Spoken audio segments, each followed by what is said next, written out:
Professional development has to be job embedded, and it has to be ongoing. We have to be committed to every day getting better. And that's what we ask of our kids, and I think that's what we have to ask of ourselves. We embedded ourselves in finding data from our own students and staff. What were our kids telling us about learning? What were our families telling us about learning? Kids always say they want voice in their learning. We also need to give our educators voice.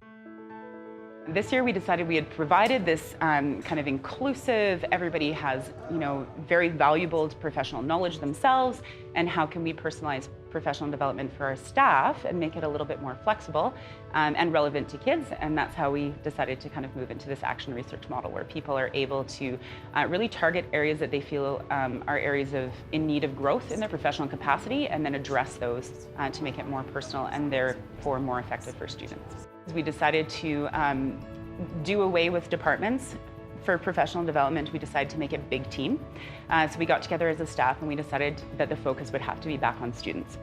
So we started working with student case studies. We started developing what we believe are our student support stages, and really trying to align with our ed goals and bring it back to the student learning piece. Struggling to create. And then we decided that, hey, we have 56 adults in our building who all have some serious skill sets, and we decided that maybe it was time that we utilize the skill sets that are in our building that are obviously specific to our students, and we start to learn from each other.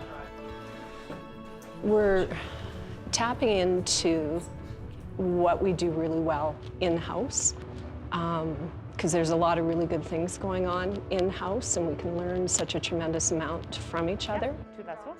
Once we started that's where I saw momentum. I started to see colleagues starting to talk about it in the staff room and in the hallways and inviting each other in and challenging each other. And when I started to see math teachers and science teachers having conversations and math teachers talking to English teachers about learning, I realized that the true power was already in the building.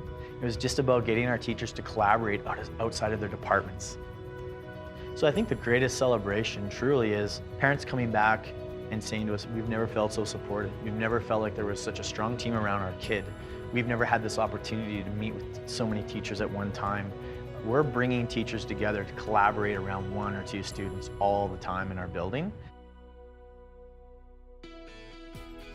I really see teachers more as coach rather than just an instructional figure. In my daughter's case, we have an amazing learning coach in the school who has really worked with her beyond just the academics. So really helping her in terms of making good decisions, navigating the school, social situations. She really has taken more interest in her marks. She's interested in what she's doing in class. She knows the teachers care about her, know about her, and wants to do well. So I think a lot of that certainly has to do with the teacher's role, the learning coach, getting to know her and putting parameters in place that allow her to be successful. I find that the teachers are a lot more open to other things. And even if you suggest something, they're like, well, we have to do this right now, but at Flex, come in and we'll talk about it. Like, for example, for my social paper, I didn't know why I got the mark that I did. I didn't get the mark that I wanted.